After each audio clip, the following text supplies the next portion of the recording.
Hello, everyone. Thank you so much for joining us today as we celebrate the amazing and groundbreaking achievements of notable Black scientists who have left indelible marks on STEM fields.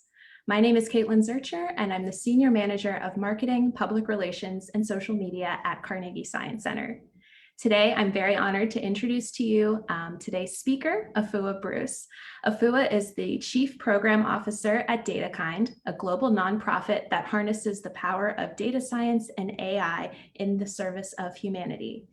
Afua leads DataKind's product offerings, Center of Excellence, volunteer community, and chapter network to partner with social sector organizations.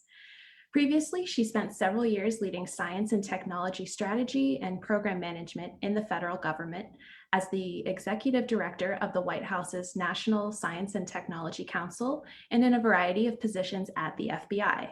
Afua, thank you so much for joining us today. Thank you so much for having me. I'm so excited for our conversation tonight. Oh, I'm excited too. So just to start off, could you tell us a bit about yourself? Absolutely. Well, as you mentioned, I currently work at a nonprofit organization called DataKind. And I, at DataKind, have the opportunity to work with super talented people who really like data science and who really like to make a difference in the world. And the volunteers I get to work with are all over the world. We've got colleagues in London and in the US and in India and in Singapore and Australia and South Africa and Uganda. So really all over the world. And I just really appreciate that opportunity. Great. Could you tell us how you got your start in your career? Why did you choose it? And were you motivated by anyone to go on that path? Yeah, so I went to school, I went to college for computer engineering. And growing up, I always really liked playing with computers and playing games on computers, even just writing on the computer. I always really enjoyed that. So I loved just tinkering around with computers. And I was pretty sure that I wanted to do something with computers when I studied and when I went to school. At the same time, though, I had a lot of other interests growing up. My parents, who were from Ghana, really instilled a sense of community in me and the importance of looking out for your neighbors and really supporting your community. And so I grew up also volunteering a lot of different places. I went to college, started computer engineering with the urging of some teachers, some friends, and my parents. My dad was actually a chemical engineer by training. So I studied computer engineering, really enjoyed that, became a computer engineer after what felt like a lot of time in school and a lot of tests and a lot of exams and a lot of classes that sometimes made sense, sometimes didn't make sense, but I graduated anyway. So I did that. And then since graduating from Purdue University, which is where I studied computer engineering, I've had the privilege of going back to school at the University of Michigan to study some more, but working all over, working at big companies such as IBM, working in the government at the FBI and at the White House, and then working with nonprofit organizations all over the world. So it's been a combination of just figuring out what works for me and how I can use my skills, again, with liking the computers to make a difference in the ways that matter to me. I love that. And I love how you mentioned, growing up, your parents instilling this sense of community and volunteering and how that's kind of, followed you through your career today. Um, are there any classes or opportunities that someone should look into taking if they're interested in starting a career like yours? Absolutely. I think if you are interested in engineering, you should take all of the math and science classes you can. Now, after you get past the basic math and the basic science, I think one of the little known secrets, at least something I didn't fully understand when I was certainly in middle school, even in high school, is that to be an engineer, to be successful in engineering, you don't have to know every single type of math and you don't have to know every single type of science. You can gravitate towards the types of science and math that resonate most with you and that excite you the most, and maybe that you're the best at. So I know I personally, don't tell my dad again, who's a chemical engineer. I personally never really liked chemistry. I suffered through chemistry in both high school and in college. But then I didn't take any more chemistry after the introduction to chemistry because I liked more of computers. And so I focused on computer engineering. So it is important to study math and science, but figure out the types of math and science that you really like, dedicate yourself to those and work really hard at those. Awesome. So in your current role at DataKind, what does a typical day look like for you? Yeah. Well, right now, since we are all living through a pandemic, a typical day starts with me waking up, making some tea, and maybe staying in my pajama bottoms as I sit in front of my computer for the day. And then once I get started, it's a combination of checking in with my team. I have team members who live right now all over the United States, and so checking with the team to see how folks are doing, to see how folks are doing on different projects, just to see how folks are balancing life and what their work-life balance looks like. And then from there, it goes to actually diving into to many of the projects that we're working on. So one of the privileges I have as the chief program officer is I get to learn a little bit about a lot of different projects that we do. So some days my conversations are meeting with our project partners in Uganda or in South Africa to hear what's going on the ground and hear how some algorithms that we've developed are helping organizations to deliver medicine more quickly or to train more nurses and to support organizations who are trying to make sure when people have babies, that the babies are healthy and that the moms are healthy, whether it's that or whether it's talking with some of our colleagues and our friends in the UK about how do we really think about supporting communities through the work that we're doing, and what does it really mean to use technology to support communities? What does that look like? And then sometimes it's checking in with just other people who are really excited about wanting to use technology and data to make a difference in the world, and talking to people about, well, how do I get into this and what does that look like and how do I do that well and in ways that are going to really help change someone's life and really help people get better access to food and get better access to housing, and just have a better quality life. Great. I'm curious if there are any recent projects or initiatives that you've worked on that that you could explain to us. Just one that really stands out to you. Yeah. Oh man. Let me pick which one really stands out to me. I think one of the projects that we did that was really fun is we got to work with a particular college in the United States who wanted to take a look at people who got almost to graduating and then didn't graduate for whatever reason. So they'd finished the majority of their college courses, but maybe for whatever reason, maybe it's the last few courses were tough to schedule. Maybe it was they had difficulty finding the financing for the last few courses. But for whatever reason, people were getting really close to graduating and not actually graduating. And so we were able to partner with this college, John Jay College, out of New York City, and we were able to partner with them and take a look at the data that they've been collecting and do some data analysis to say, what's going on here? What are some of the characteristics of people who get really close to graduating and then don't graduate?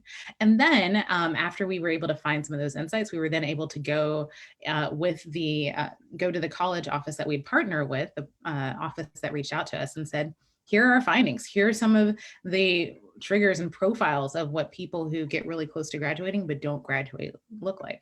And then with that, the college was able to take that information and then reach out to people on a more targeted way and provide the support that they needed. And they were able, after running our algorithm for a while, we're actually able to help more than 600 additional people graduate. And so that was really exciting to me to say, we can partner with an organization who's already doing great work, right? Colleges giving people degrees to help them go find jobs in areas that they want. We can partner with them to help them diagnose a specific problem. In this case, people getting so close to graduating, but not actually graduating. And then we can provide information. We can provide that data so that the people running those challenges, those problems, those organizations can then do something about it and have better outcomes for everyone. So that to me is a recent project that we did that I just really enjoyed. That's amazing. And I think a great example of the type of work that you do. So in, in your current role, and then also just pulling from your experience, what would you say that inclusion, diversity, equity, and access, how is that important to STEM? Yeah, this is a great question, and one I think is important for us to ask ourselves all year round. I think if you think about how you like to be treated and how you like to work, you probably don't like to feel that you're on the outside or that someone doesn't want to make space for you, if someone doesn't want to include you, right? You never want to be the last person chosen for a team or the last person invited to go to an event or something like that. And so that's exactly how it is when we talk about science, technology, and engineering and math. Is we want to make sure that we have a place for everyone. We want to look around and see who can we involve in this work.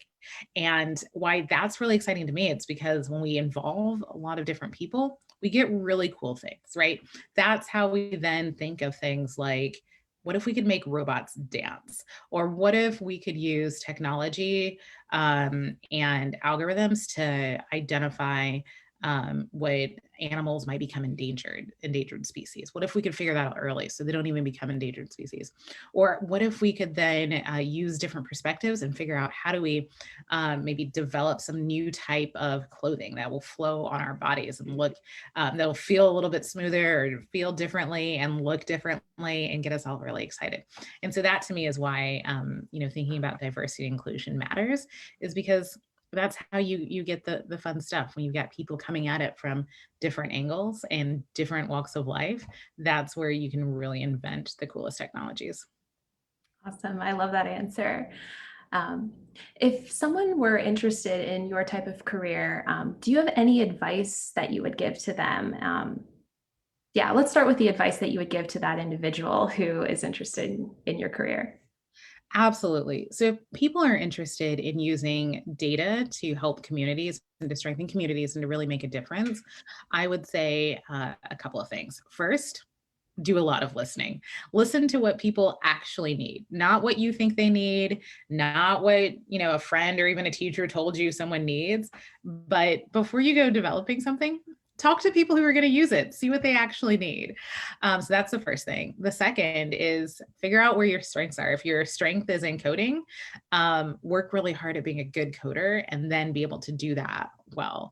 And then third, don't give up. I think a lot of times people, even myself sometimes, we don't get it right on the first try, or something is really difficult, or we encounter people telling us, no, you can't talk here. No, this new idea that you have just doesn't make sense right now, or no, in some reason. And that can be discouraging. I think even back to some of the classes I took in college, and it felt like teachers were telling me no when I saw the grades on some of those exams. So I would tell people also, though, don't give up. Just work really hard, figure out a way around the problem. Trust your gut, trust your instincts, and you can really work to make a difference. Great. And then I know we might have some parents watching who might be raising children who are, budding scientists. Do you have any advice for how those parents can support and motivate their kids? Sure. I definitely have advice for supporting. Whether or not it was motivating, I'm not sure. I will tell you what some of the things my parents did that I think really made a difference to me and made sure that I knew that science and engineering were career pathways for me. And the first is just exposing me to STEM, right? This meant, taking me to museums when possible, to science centers. There are lots of pictures of me growing up, touching different exhibits in museums and in libraries, honestly. So that's really important. My parents also always most years forced me, other years encouraged me to participate in science fairs. And the process of me identifying my own project and then doing my own research and presenting on it through the science fair process was really useful. And then something else that I'm really passionate about is just reading and watching stories about about people doing STEM. Sometimes not even famous people doing STEM, just really what that looks like. So my parents always looked to expose me to books, especially about African Americans, Africans, and women in STEM, and the roles that people had, the jobs that people did, and the contributions that people made. And that to me, being a Black woman, a Black girl growing up, I always then got to see myself in books or in a movie, and got to see examples of people who look like me doing science and engineering. And I think that made one of the biggest differences. Awesome. I especially love that you mentioned science fairs because at the Science Center, we're hosting one. We're about 1 month out from our own science fair. So that's always something to see, a lot of different kids getting really excited about science. Absolutely. Yeah, that was great advice. So that is all the questions that we have prepared, but I'm looking now to see if we had any questions from viewers who are watching on Facebook right now. And the one question, somebody is curious about how you started to work for the FBI. Yeah, great question. I will confess that growing up, I never thought I would work for the FBI. I actually never thought that I would work for the government at all. And then I went on to work at the FBI and the White House, two very big government organizations. And so as I mentioned, I went to the University of Michigan for my graduate education. So after doing undergraduate education, I worked as a software engineer for a few years, and decided I hadn't had enough school, and so I needed to go back. And it was while I was in school, that second time while I was getting my graduate degree, that the FBI actually reached out to me and said, we have a need for people who understand business and who understand how to organize people and who understand how to motivate people and who also understand technology. We have a need for those things to go together so that as we develop technology, as we develop those fun spy toys that are maybe just like in the movies, maybe a little bit different than in the movies and the television shows that you've seen. So as we develop those, we can do those in ways that make sense. We can do them in ways where we can develop these fun spy toys on time in ways that will actually help agents run cases and hopefully keep more people safe by using technology rather than people in the middle of situations. And that sounded really exciting to me. It was something I hadn't considered before. It's one of those career opportunities that for me, I didn't even really know existed, a chance to use those technical skills I had, those sort of organization skills and motivation skills I had. And then, affecting society by really supporting FBI agents on the wide variety of cases that the FBI works. I'm curious how you, kind of made that connection from when you were in school. Like, was it, recruitment efforts through your university or, just looking around to see what types of job opportunities were out there? Yeah, in my case, it was recruitment efforts at my university. The FBI and a number of government agencies actually do recruit on college campuses. They also go to large career fairs that different professional organizations have, and people from many different universities and out working in the world attend these large career fairs. And so the FBI and other government organizations do show up at these things, and it can be a bit intimidating to walk up to that table. I know it was for me to the first time I got an email that said the FBI wants to talk to you, and then I walked up to the table. It's a little bit intimidating, I'll confess, but I'm so glad I did. And so I'd encourage people who find that at all interesting, whether you just want to learn more about what that is, or if you know that that's a career path that you want, for when you see the FBI or other government agencies at your schools, or you hear people talking about the jobs they have, just to ask the question, to approach them and see what more you can learn. Great. We have another question from the audience. How have your capabilities in both technology and business complemented each other throughout your career? Great question. So one of the things that I noticed, I think immediately when I started working in high school, in college, actually, in engineering, is that it's really important to know how to write code. And it's really important to know how to structure code.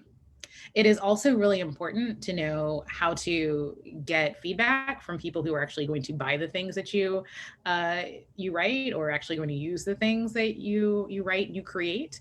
And so that means you need to figure out who those people are, and then figure out how you tell people about this idea that you have, or about this new program that you've created. And then how do you organize a team of people, because no one writes an entire program by themselves anymore. It's a large team of people. And so that process of being able to organize a team of coders to write something, so that all of the pieces come together, and that you can actually then share it with the world to let people know that it exists, marketing, and you can actually build something that people want by listening to requirements. Is the technical term, requirements that people have, and the needs that people have. And then you can adjust your program based on additional feedback after you release that first product into the world.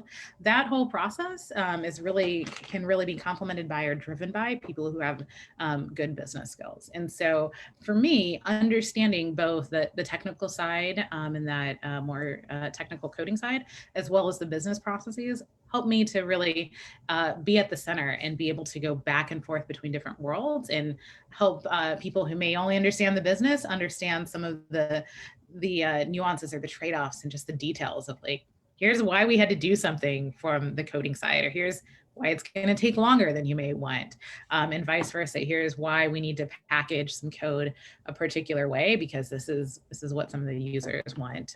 This is what we're going to need to get back to people. So being able to understand, for me, both business and technology helps me just operate in a sweet spot for me of being in that in between, and really communicating back and forth from, again, people with different perspectives. Great insight. Thanks for sharing. That does look like we have that's all the questions from Facebook. Before we close off, did you have anything else you might want to share with the people watching today?